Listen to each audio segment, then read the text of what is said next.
E que nós recebemos a nossa irmã Marisley Espíndola Brasileiro.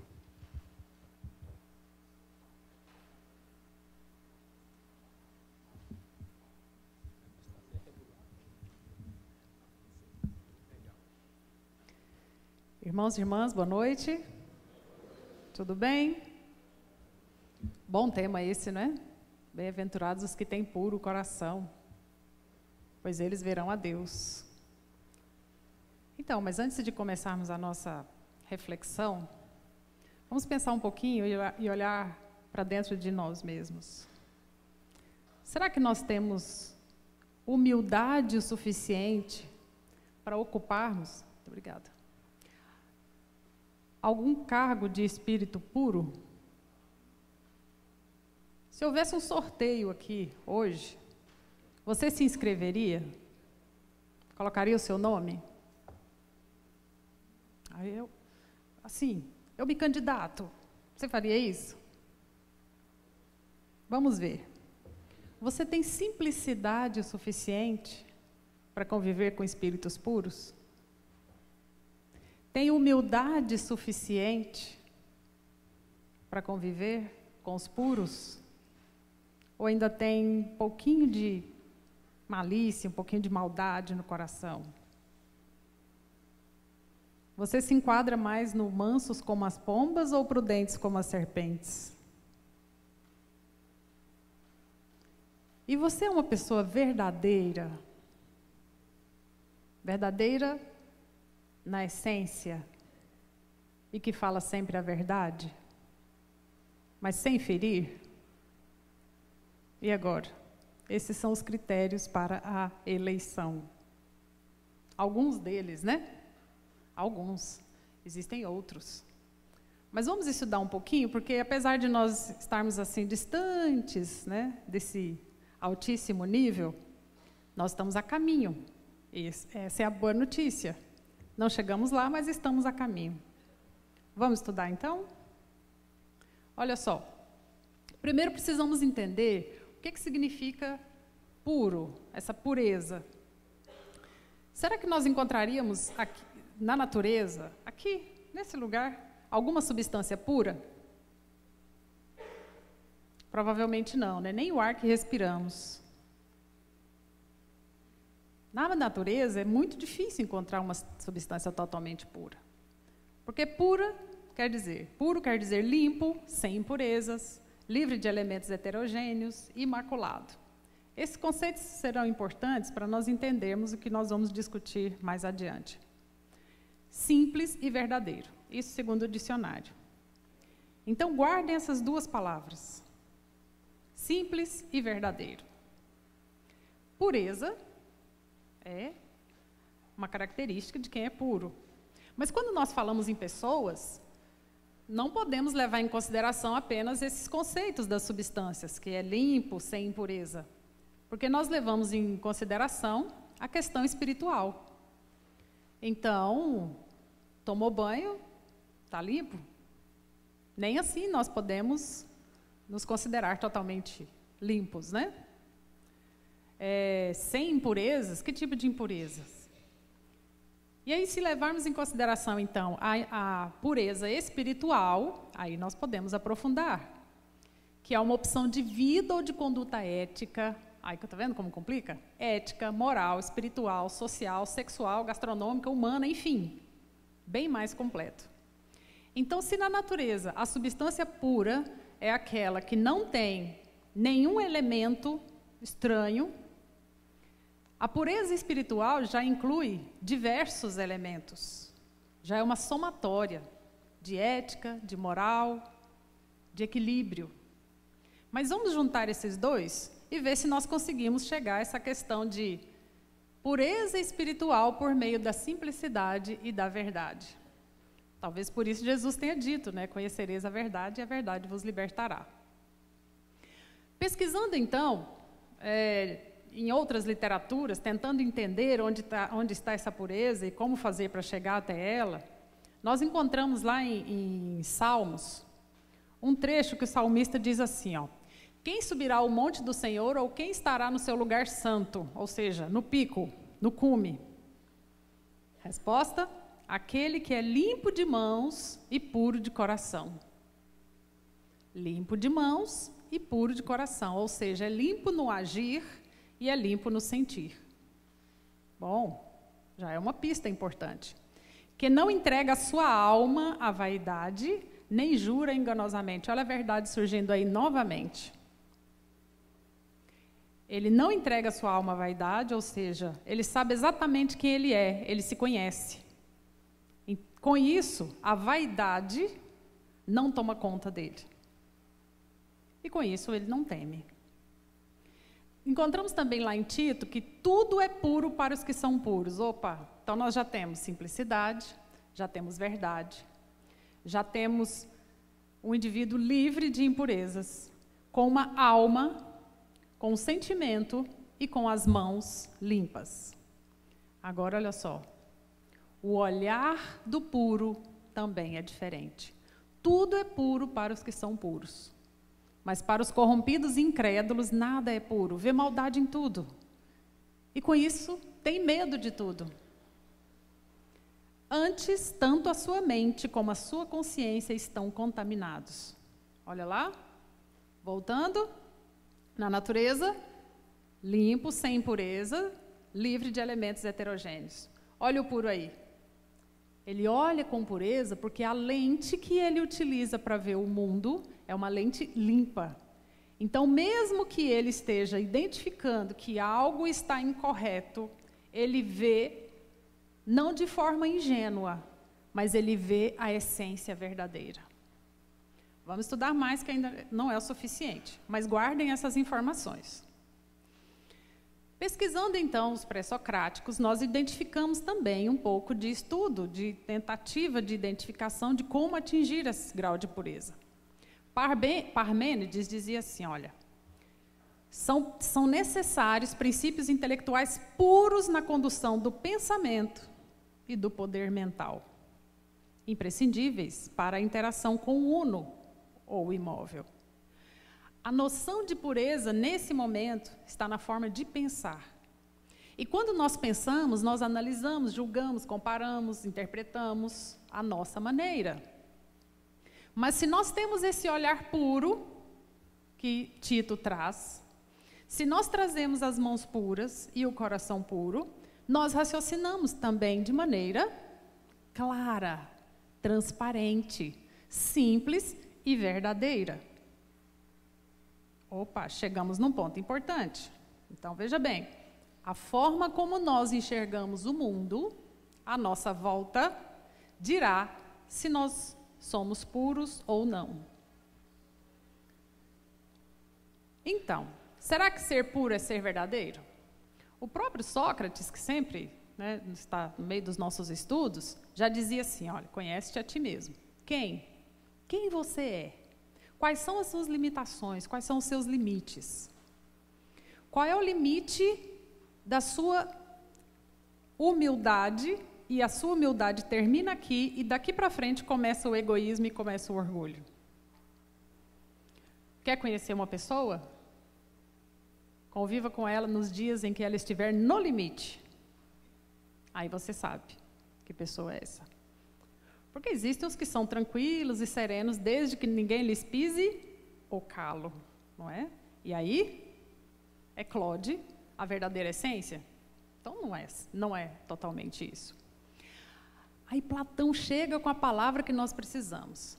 Do conceito de verdade, elaborou uma filosofia idealista alicerçada na conduta ética da sociedade para atingir o bem, ou seja, livrar a condição humana da obscuridade. Que é toda aquela questão da caverna interior que nós não vamos aprofundar agora. Mas quando Platão nos traz essa visão de que o impuro é aquele que está sem a verdade, que está na obscuridade, que está na escuridão e que vê pequenas imagens como se fossem monstros, é um indivíduo confuso. Então ele não pode ser considerado puro. Porque a mente dele está repleta de sombras e ele carrega essas sombras e olha o mundo com a lente das sombras, com a lente da ignorância, com a lente do desentendimento. E isso pode ser trazido para o nosso cotidiano De tal forma que o nosso pavor, o nosso terror, o nosso medo, a nossa ação, reação, aceitação ou agressividade dependerá em muito dessa obscuridade que nós tivermos. Para o leigo, uma simples dor de cabeça pode ser fruto de uma noite mal dormida, de uma má digestão. E aí o que ele faz? Ele vai lá e toma um analgésico. Pronto. Para uma pessoa, para um neurocirurgião ou um oncologista, pode ser, sim, de uma simples mudança de temperatura, ou uma indigestão, ou uma tensão, até um tumor, não pode? Então, vai depender do nível de conhecimento que o indivíduo tiver. Mas se o leigo, ao ter uma dor de cabeça, ele já pensar que é um tumor, ele vai entrar em pânico, não vai? Então, o que é que os indivíduos fazem às vezes? Surgiu o sintoma, ele não se importa, ele não busca entender o que é que está provocando aquela dor. Ele quer eliminar. Se ela vier de novo, ele elimina de novo. E não sabe o mal que o uso constante de analgésicos pode provocar. Então, essa obscuridade é o que faz, às vezes, o indivíduo sofrer e prolongar determinado sofrimento, nesse caso. Então, tá bom. Nós temos, então, 3 pontos extremamente importantes. O primeiro deles, pureza tem a ver com simplicidade. Não é lá que nós queremos chegar? Ah, mas é muito complicado ser espírito puro. Não, é simples. É mais simples do que nós imaginamos. Tem a ver com o conhecimento da verdade. Da verdade por meio do pensamento, da forma de ver o mundo, dos sentimentos e dos atos. Pronto. Então, vamos lá. Mas existem diversas teorias que nos ajudam a entender o caminho para entender essa pureza.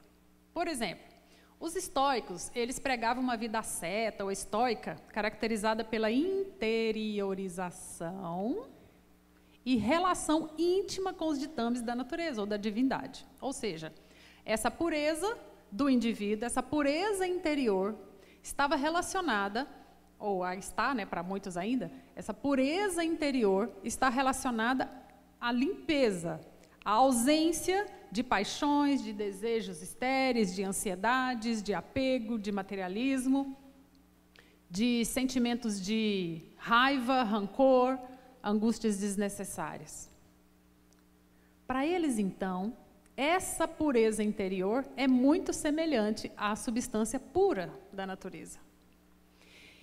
Para eles, então, a essência principal e importante do indivíduo não é má, é boa, tem índole positiva. Os orientais também buscam esse nirvana, né, que é essa pureza espiritual pela prática da meditação, que muitos conhecem, muitos sabem, né, existem vários tipos de meditação, por meio do conhecimento de si mesmo, do estado de equilíbrio interior e exterior, e aí existem inúmeras estratégias para se atingir esse estado. Mas o nirvana não é para qualquer um, né? Esse estado. E pureza cristã?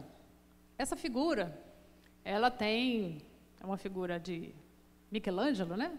Teto da capela. Ela tem uma interpretação ótima, um simbolismo ótimo para essa questão da pureza.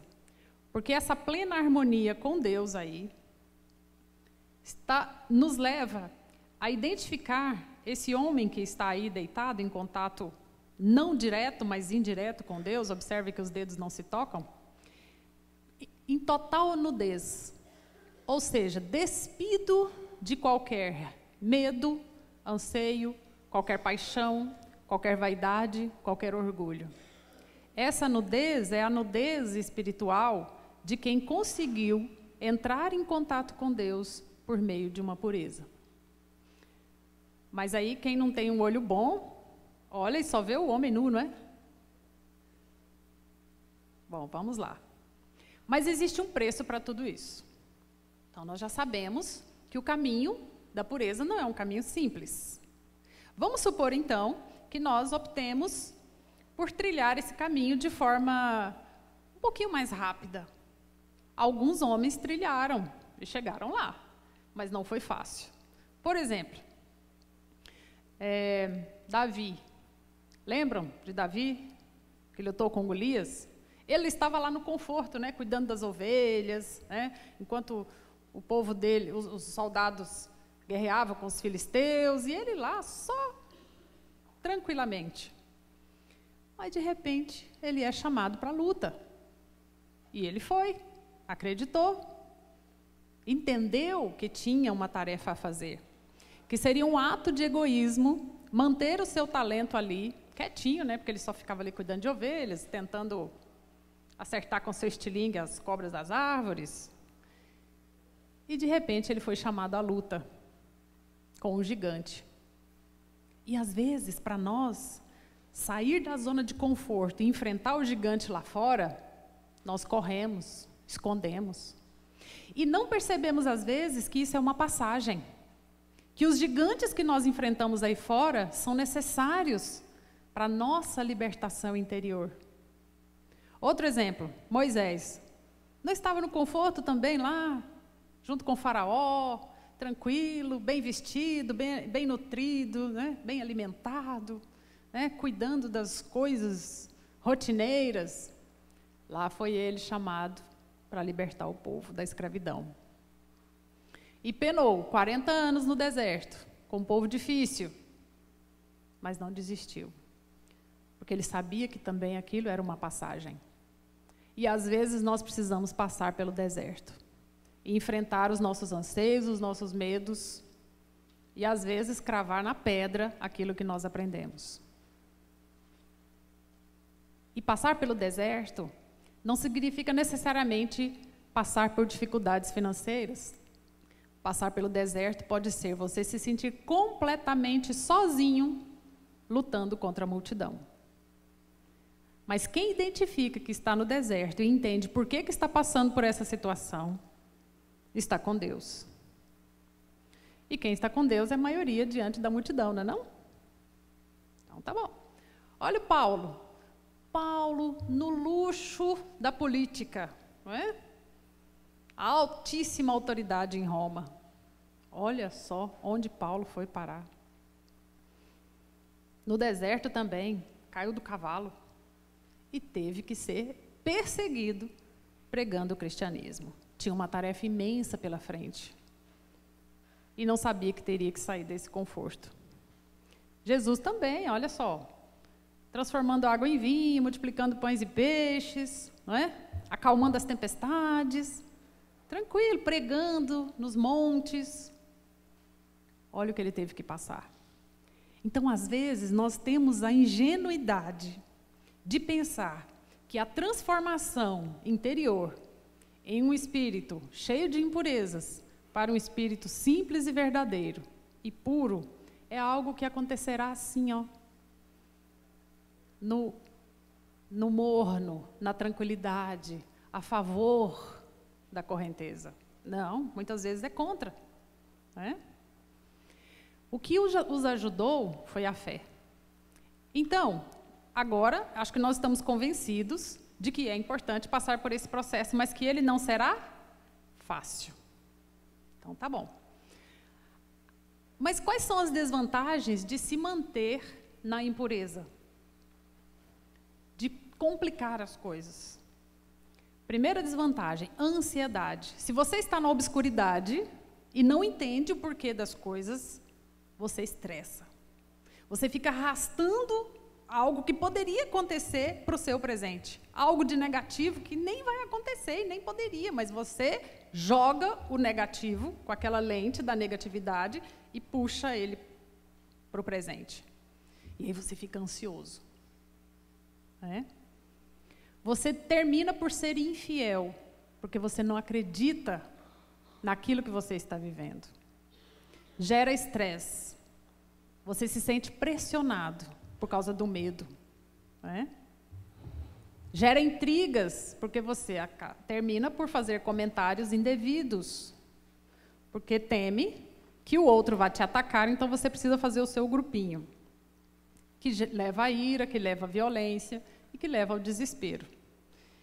E provoca, por vezes, a impureza de pensamento, provoca uma questão muito séria, que é a fofoca.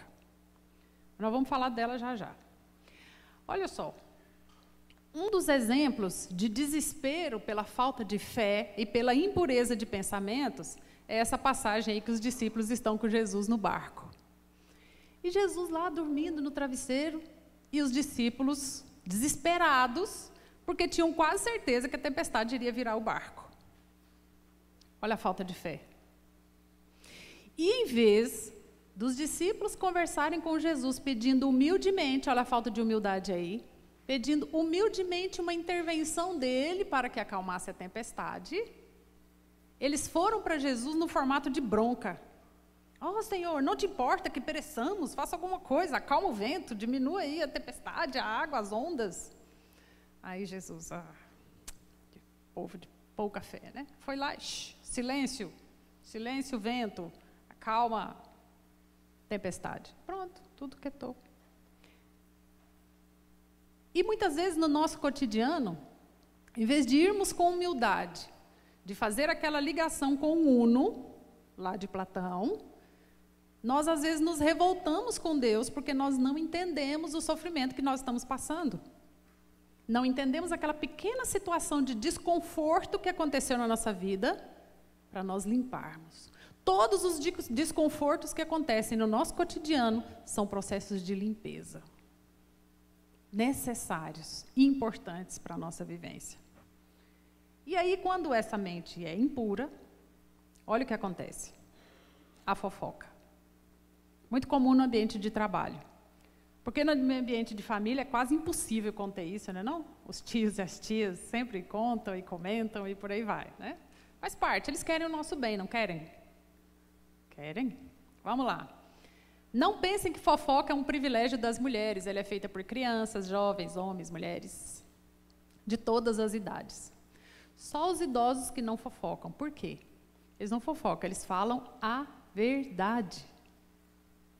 Porque já viram o problema acontecer inúmeras vezes. E aí, nesses casos, a gente tem que treinar o seguinte. Salvei os idosos aí, né? Idoso é qualquer um que tenha mais de 60. Olha aí. Nós temos que treinar uma frase quando um idoso passar uma informação para frente.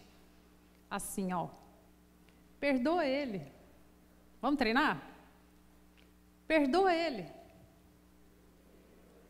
Perdoa ele. Alguém aqui tem o hábito de fazer fofoca? Não precisa levantar a mão. Mas precisamos criar o hábito de perdoa ele, perdoa ela. Porque já viu tanto, né? Aí a fofoca, ela provém de equívocos, de erros de interpretação. De invenção também, às vezes a pessoa inventa. Cria, né, imaginação terrível. Fruto da imaginação. E, às vezes, fruto da observação. Observa de um jeito, mas quando vai passar para frente, dá uma pequena contribuída, uma pequena alterada. Né? Às vezes amplia, às vezes diminui. Olha o que ela provoca. Risadas. É o espírito zombeteiro, né? Desconfiança. O outro não confia mais, porque soube o que o outro falou, né? Raiva, que leva à ira, que leva à violência, que leva às brigas. E sentimento de vingança. Então, um simples comentário inadequado é uma bolota de terra num jarro de água. E quando esse jarro de água se suja, vou dizer uma coisa, não tem como você colocar a mão lá e ficar tirando o barro.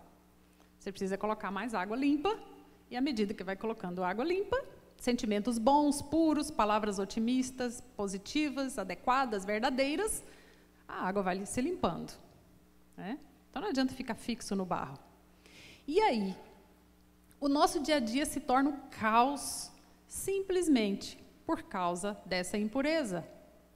Da impureza no falar, no pensar, no agir. Um simples comentário inadequado e maldoso, indelicado. Um simples pensamento negativo gera depressão. Porque se o outro acredita naquele pensamento negativo que você emitiu ou que falou, ele entra em depressão, se for frágil. Fica irritado, mas por que eu? Diminui a taxa de glicose, né, hipoglicemia. Fica confuso, não raciocina direito. que é o que a gente chama de pobre função mental e cognição. Ele não consegue. Um pequeno aborrecimento é o suficiente para você, às vezes, não conseguir resolver um problema no ambiente de trabalho que você resolveria em 15 minutos. Parece que fica surdo, só fica pensando naquilo, não enxerga mais nada, fica cego. Alergia, né, começa a se coçar, ou então rinite, dores, fraqueza muscular, problemas digestivos, o estômago está sempre ruim, sempre dolorido, por causa de uma frase inadequada. Baixa resistência à infecção, está sempre gripado. Vertigens, né, fica tonto mesmo. Né, fadiga, cefaleia, ansiedade, enfim. Todos elementos psicológicos que interferem no nosso físico. Né, nós somatizamos. Mas então vamos resumir esse negócio. Como ser puro de coração? Como ver a Deus? Já eliminamos algumas impurezas. E agora? Aí Jesus dá a receita, ele diz assim: deixar que venham as minhas criancinhas e não as impeçais, porquanto o reino dos céus é para os que lhes assemelham. Ou seja, parecidos com criança. Nossa, Marisley, mas aí é complicado, porque esse mundo é muito cruel. Se eu agir como criança, eu serei massacrado. Espera, calma, que Jesus explicou direitinho. Espera aí. Para você ser puro, você precisa ser simples e humilde. Para você ser puro, você tem que limpar sua mente, seus sentimentos e seus atos de egoísmo e de orgulho. Kardec já nos explica que a visão que Jesus colocava ali, de pureza relacionada às crianças, é aquela ingenuidade, aquela aceitação, né? Aquele momento em que ela se coloca numa condição de simplicidade suficiente para acreditar em você. Né? E aí, essa eliminação do egoísmo e do orgulho nos leva a entender que todas as fases que nós passamos no nosso dia a dia envolvem isso aqui, ó. A pureza do olhar. Evitar o olhar impuro para as pessoas, para as situações. Em tudo ver a mão de Deus agindo. Em tudo entender que as situações difíceis que acontecem no nosso cotidiano eram para acontecer mesmo. E que fazem parte dessa limpeza, fazem parte do nosso aprendizado. Poxa, eu acho que eu precisava mesmo passar por aquele desconforto. Acho que eu precisava mesmo passar por aquela situação chata, constrangedora. Obrigada, Deus. Precisei disso. Que bom que eu já passei, então não preciso passar de novo. Estava escrito, né? E isso tem a ver com inúmeras situações. Porque, olha só, às vezes o outro está falando, opa, que oportunidade boa, né? Nossa, que dia que eu vou ter uma situação dessa de novo. Olha a espingarda lá embaixo.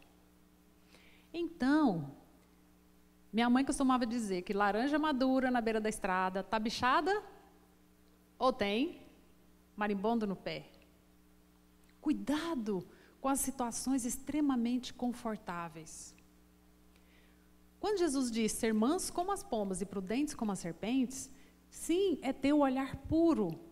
Mas também nós precisamos ter entendimento para verificar quais são as situações que envolvem risco para nós. Está lindo, está maravilhoso, está ótimo. Tudo bem, mas o puro não é ingênuo. Ele vê com simplicidade, com clareza e consegue entender exatamente como é a situação. Ele não fica criando fantasmas do passado. Tem gente que resolve situações do presente com algo que aconteceu lá quando ele tinha 5, 6 anos de idade. Só porque foi mordido por um cachorrinho quando tinha 4 anos, agora toda vez que vê um cachorro muda de rua.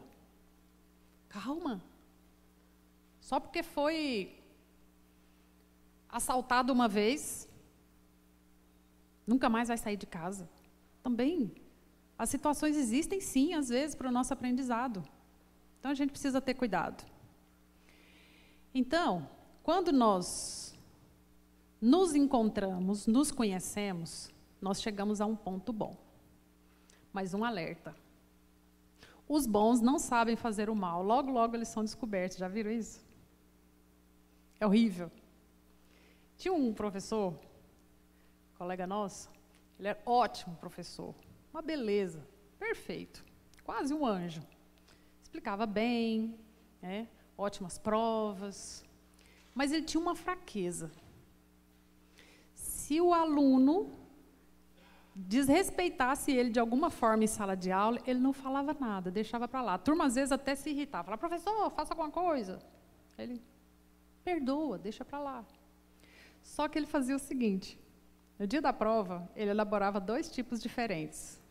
Uma normal e uma daquelas impossíveis de serem respondidas, e punha no meio. E ele ia distribuindo as provas normais. Quando chegava naquela pessoa, ele tirava do meio. Essa pessoa. Aí foi descoberto.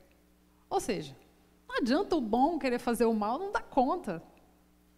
Ele não fez nada na hora, mas guardou aquela pedrinha, né, carregou aquilo em algum lugar, né? Às vezes nós carregamos essas pedrinhas no rim, no pâncreas, né, na vesícula, em determinados lugares, vamos carregando essas pedrinhas para usar na hora certa.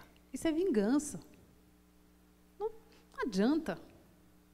Então, meus queridos, você que é bom, não tente fazer o mal. Deixa para lá. Né? A própria pessoa já se pega. É o caso do escândalo. Aí, olha o que Jesus diz, só para a gente finalizar. Lembra que nós vimos no começo que os puros de coração verão a Deus? Aí olha o exemplo que ele cita que me deixou preocupada. Tende muito cuidado em não desprezar um destes pequenos. Quem são esses pequenos? Aqueles que olham tudo, mesmo com ingenuidade. Mesmo sem toda essa sabedoria, né? Mas fala, nossa, fulano é muito... Como é que deixa fazer tudo isso? Tende cuidado em não desprezar um desses pequenos. Declaro-vos que seus anjos no céu veem incessantemente a face de meu Pai. Então são eles que veem incessantemente. Não eles, mas os anjos deles. Ou seja, mesmo esses que olham tudo sempre com pureza e que trazem sempre uma palavra de perdoa ele, ou uma palavra de coitado, está doente, ou então, é uma fase. Mesmo essas pessoas têm anjos extremamente poderosos que veem a Deus o tempo todo, ou seja, eles são protegidos.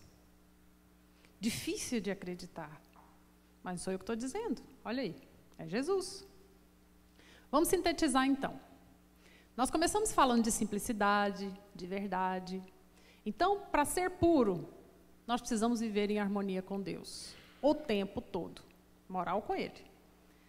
Precisamos ser simples, não complicar. Se podemos simplificar, por que nós vamos complicar? Temos que ter humildade. E para ser humilde, você tem que se conhecer. Precisamos ter fé. Precisamos ser verdadeiros. E eu vi um documentário sobre o Google que me chamou a atenção. O lema deles é, não faça o mal. O Google, aquela empresa gigantesca que nós todos usamos, e que começou com 2 meninos numa garagem. 2 gêniozinhos numa garagem, e hoje é uma empresa multitribilionária. O lema deles, não faça o mal. Que para nós é, faça o bem. Faça o bem. Pense no bem, agradeça as situações de desconforto. Olhe a vida com um olhar de pureza. Quem sabe, se nós fizermos isso todo dia, nós vamos chegar a esse ponto. Muita paz, muita luz, muita pureza e que Jesus nos abençoe.